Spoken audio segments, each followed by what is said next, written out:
Okay. So, oh my gosh.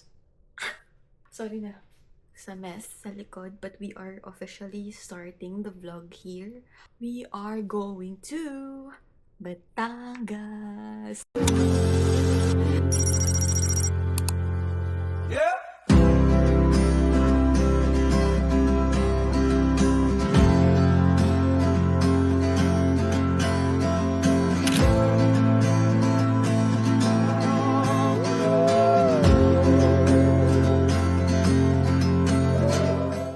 So, mag-free dive tayo sa Batangas. And first time yun.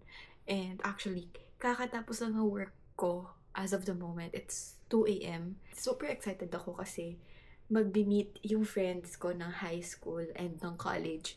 And it's like, it's a once in a blue moon experience. So, I'm so happy. Naantay ko lang yung sundo ko, yung mga friends ko, and pupunta na tayo kasi parang sabi nung driver, mga 4 hours daw yung expected na travel time. So, better be early than sorry. Syempre, gusto pa namin mag-breakfast and everything. So, let's go! So, they are almost here. Ayan, dapat na. Hi everybody! Good morning! Ay, apakadami pala ng gamit dito. Hi Kuya JP, good morning! Ang energy, Kuya Kelly pa? Ayun! Yun, pasok. Thank you po! Hi James! Hi sis! Hi guys!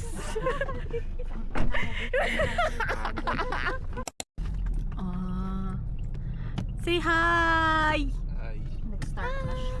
Oo, nag-start na tayo! Hi! Ang lugabe naman ang mukha. So, we're here na sa Batangas! Yes! There. Oh my God, I can see the sea. The ABC. Bumaba po kami sa 7-Eleven Anilaw Port.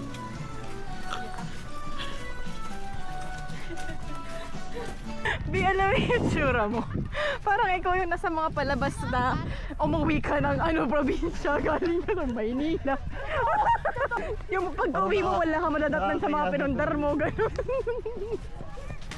Hi, hello po, Coach Andan po. Hi, hello po, Coach Dan.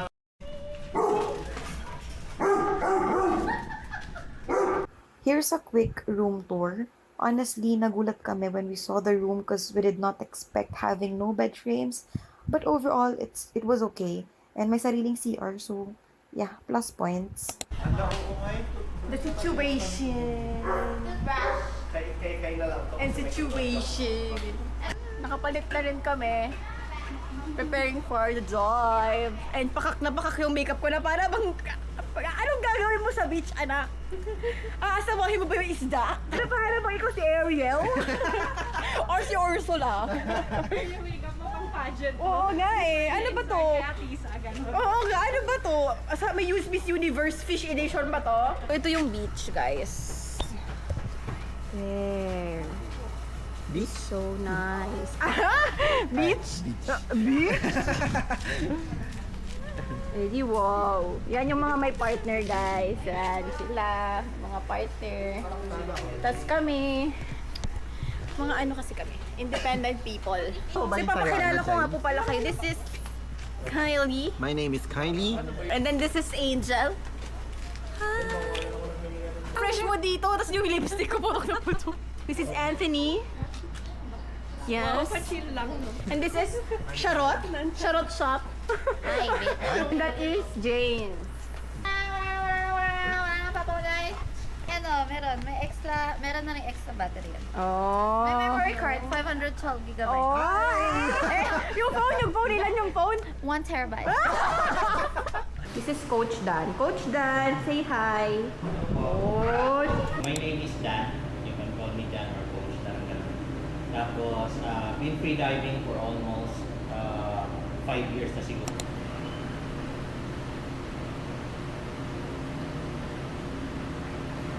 28, 29, 33. So, tanda Ano yung sinabi ko? 43? 1 minute. May oxygen. May podo. Oo. 1:23. May oxygen tank tayo. So, yun yung breath hold nyo pag hindi kayo nag-relax. Medyo. Hindi, feeling ko may kailangan ko talaga ng medyas kasi sobrang luwag niya. Sa akin eh. May grabe ba yun? Ilan galing sa'yo? Paano kung medyo?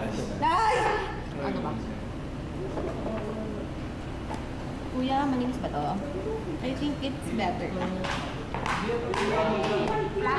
it hard, bitch. Parang umalis. Hindi naman? Hindi. Yan.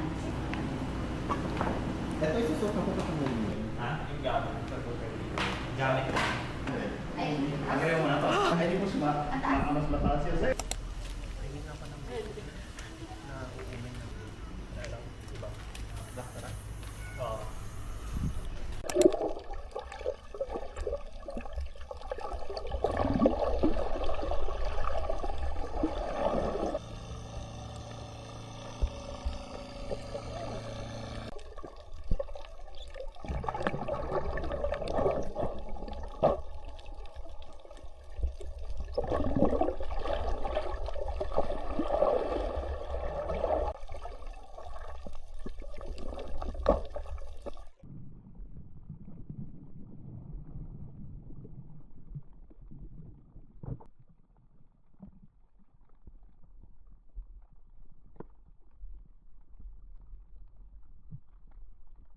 First open dive doon.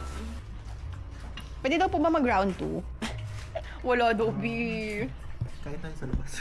Oh, mayroon ba bang ibang deliver ka option? na lang. Lapit pa na. Pwede ba magpa-deliver? May nagde-deliver ba dito ng food, kuya? Hindi ko alam. This is the food. It's adobo. Adobo. Mga lahati po kaagad. Tapos no? Kay dinner natin. Wala bang fried chicken? Bebe, meron yung chichirya na binili nila sa Lin. Kahit extra rice lang sana, tapos ulamin natin yung cracklings, no? Ano to, baby? Grabe ka na mom. Kung mo? Water. Nakita na yung katakawan ko. Ano na. Pakalain mo naman pala nga nag-aaway, babe. Don't talk to me, I'm hungry. And family. Mga pagod.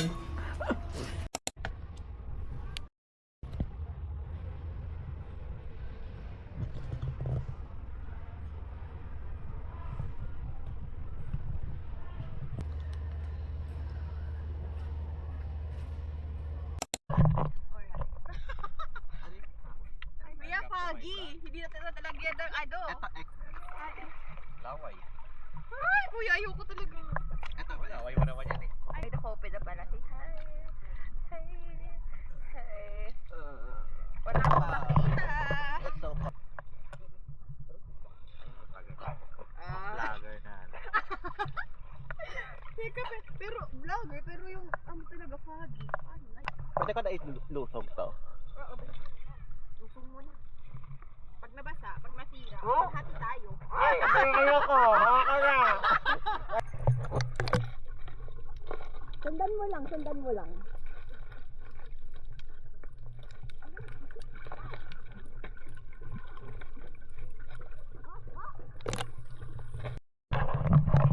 Hi! Oo, kung kita kayo, but say just hi. Nantay namin si kuya. Nakakuha ng laway. Magkukulik na lang siya ng laway doon.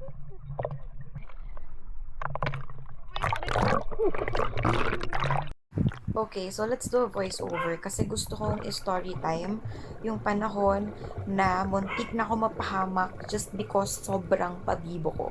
Okay? So, as you can see, wala na kayong ibang nakikitang fins dyan maliban kay Kai. It means, kaming dalawa na lang yung magkasama. Medyo napalayo na kami sa team namin. Gusto kasi namin i-video yung isa't isa kasi nga, ayun nga, pabibo nga ako. Ayokong idamay si Kai, so ako lang.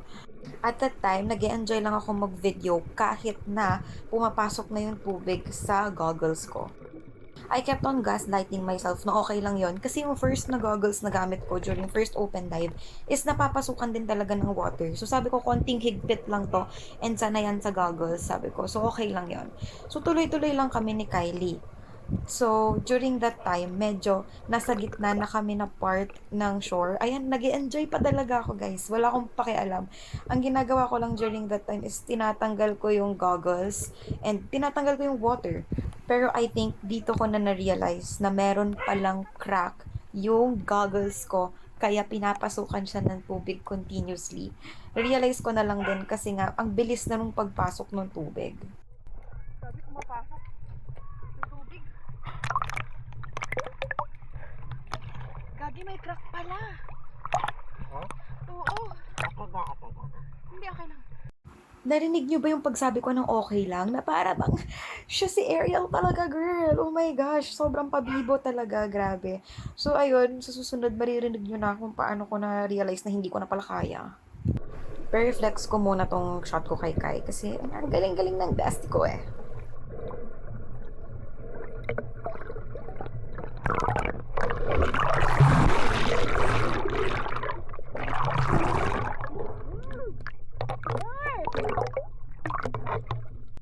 To be honest, at that time, hindi ako nagpanic na mawawalan ako ng hininga or like nagpanic na mamamatay na ako.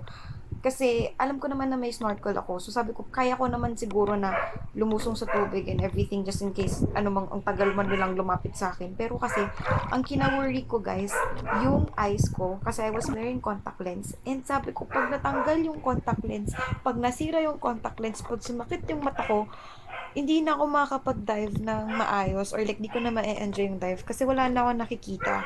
Kasi yun lang yung sumasalba sa dive ko para makakita ko ng maayos underwater.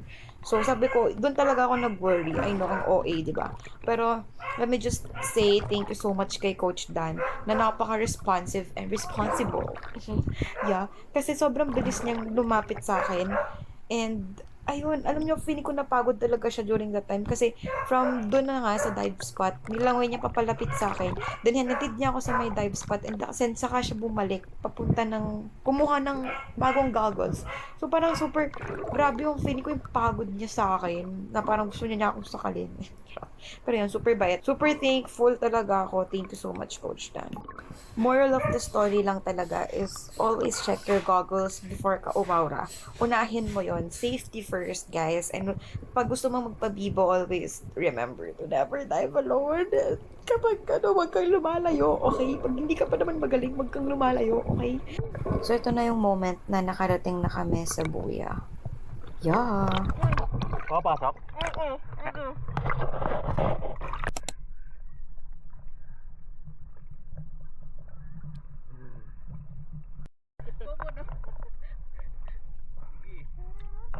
Ay. Kaya ako tumatalikod. Tumalikod na din ako. Doon ako. Ay, Go. dito ko pa.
Inhale.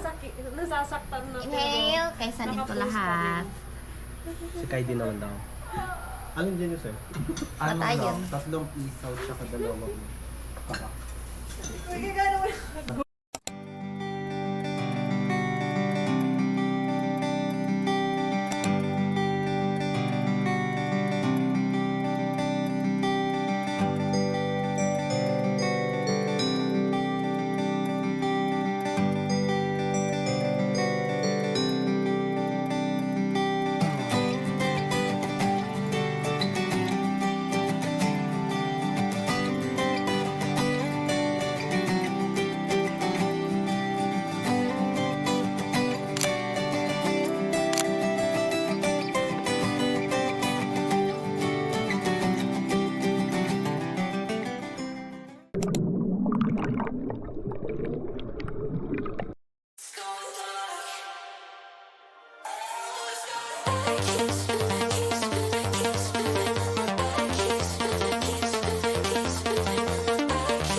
Keep running on like it's some real ticket, and it's so sweet, but you blink and they